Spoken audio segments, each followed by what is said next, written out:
मुझे एक बेटा चाहिए। सुरेश को एक लड़की पहले से ही पसंद थी। उसका नाम सुषमा था। सुषमा भी सुरेश को पसंद करती थी और कुछ ही दिनों के अंदर दोनों ने शादी कर ली। और फिर सुषमा बेटियों पर अत्याचार करने लगी।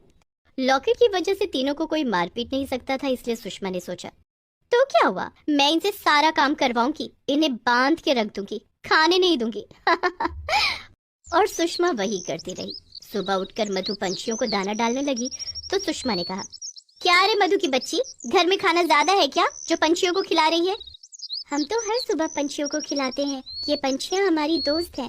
दोस्ती गई भाड़ में, आज से पंछियों को कोई खाना नहीं खिलाएगा।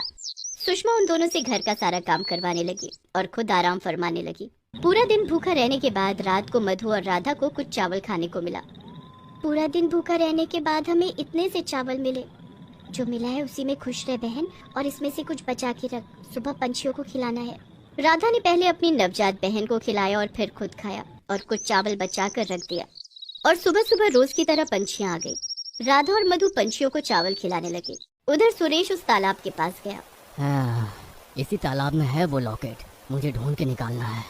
ये बोलकर सुरेश ने तालाब में छलांग लगा दी, लेकिन बहुत ढूंढने के बाद भी उसे लॉकेट नहीं मिला। वो घर वापस चला गया। सरला की बॉडी को उसी तालाब के पास एक पेड़ के नीचे दफनाया गया था। वो मरने के बाद भी अपनी बेटियों के बारे में ही सोच रही थी और कब्र के अंदर से देवी माँ को बुला रही थी, हे देवी माँ, मेरी बेटियों की रक्षा करना। तभी एक बड़ी सी पंछी उसके कब्र के ऊपर आकर बैठी। क्या बात है सरला, अपनी बेटियों को लेकर इतनी चिंतित क्यों हो? वो लॉकेट है ना उन्हें बचाने के लिए।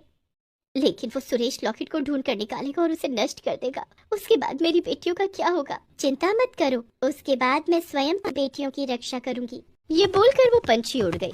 उधर सुषमा ने सुरेश से पूछा, लॉकेट मिला तुम्हें? नहीं, आज तो नहीं मिला। तो फिर कब तक हम इन तीनों को झेलते रहेंगे? ज्यादा नहीं, बस और कुछ दिन। मैं कल फिर से जाऊंगा उस तालाब में। इसके बाद से सुरेश हर रोज तालाब में जाने लगा, लेकिन उसे लॉकेट नहीं मिला। इधर मधु और राधा दिन भर मेहनत करने लगी और उसके बदले उन दोनों को एक वक्त का खाना मिलने लगा। ऐसे ही दिन बीतता गया। लॉकेट न मिलने की वजह से सुरेश परेशान हो गया और ऐसे ही एक दिन सुरेश तालाब के पास गया तो देखा एक मछुआरा तालाब में जाल फेंक कर मछली पकड़ रहा है। मछुआरे ने जाल उठाया और उस जाल में एक लॉकेट फंसा हुआ था। अरे ये क्या है, लॉकेट जैसा लग रहा है। अरे वो लॉकेट मेरा है। ऐसे कैसे तुम्हारा है? ये मेरा है, पैसे दो और ले जाओ। सुरेश ने पैसा दिया और लॉकेट ले लिया। ये लॉकेट अब मेरे पास आ गया है। आज रात को ही मैं उन तीनों लड़कियों को खत्म कर दूंगा। सुरेश ने तुरंत उस लॉकेट पर हथौड़ा मारा और वो लॉकेट टूट गया। सुरेश और सुषमा बहुत खुश हुए और फिर वो दोनों तीनों बेटियों को घर के बाहर ले आए और एक पेड़ के साथ बांध दिया। अब तुम तीनों को कोई नहीं बचा सकता, कोई नहीं। सुरेश तीनों को मारने ही वाला था कि तभी वहां अचानक से वो बड़ी सी पंछी आ गई और सुरेश और सुषमा को अपने पंजों से पकड़कर आसमान में उड़ गई। अरे बचाओ, अरे बचाओ, बचाओ, बचाओ! वो पंछी दोनों को समंदर के ऊपर ले आई और फिर उन्हें समंदर में फेंक दिया। दोनों समंदर में बहते चले गए और ऐसे दोनों का देहांत हो गया। वो पंछी वापस आई और तीनों बच्चियों को रस्सी से मुक्त कर दिया।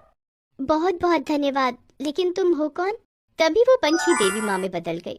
तुम्हारी माँ मेरी परम भक्त थी और तुम तीनों को भी पंछियों से बहुत लगाव है, इसीलिए मैं स्वयं पंछी अवतार में तुम्हारी रक्षा के लिए आई हूँ। आज से तुम लोगों को कोई तकलीफ नहीं होगी। आज से मैं ही तुम लोगों की माँ हूँ। इसके बाद से मधु और राधा अपनी छोटी बहन और पंछियों को लेकर आराम से रहने लगी। उनके पास बहुत पैसे आ गए और कोई परेशान करने वाला भी नहीं रहा। वो सभी खुशी खुशी जिंदगी बिताने लगे।